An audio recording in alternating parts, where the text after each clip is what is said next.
Dalam kesempatan berbeda, masih pada kondisi hari ini, Saudara, tim hukum Capres-Cawapres Ganjar Mahfud memberikan materi kesimpulan ke Mahkamah Konstitusi.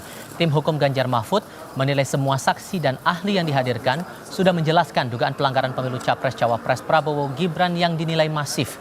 Tim hukum Ganjar Mahfud pun yakin meminta MK untuk melakukan pemilu ulang dan meminta Gibran didiskualifikasi dari pencalonan Pilpres. Paslon 02 mengatakan permohonan PHPU kami itu salah kamar. Kami ingin membantah sekali lagi dengan sangat tegas ya, bahwa itu tidak salah kamar. Mahkamah Konstitusi berhak dan berwenang untuk memeriksa, mengadili permohonan PHPU yang kami ajukan, yang memang pada intinya mengatakan bahwa telah terjadi pelanggaran yang sifatnya terstruktur, sistematik, dan masif. Penuhnya pelanggaran itu membuat output dari pemilu, termasuk pencoblosan pada tanggal 14 Februari, itu tidak bisa dianggap sah. Ya.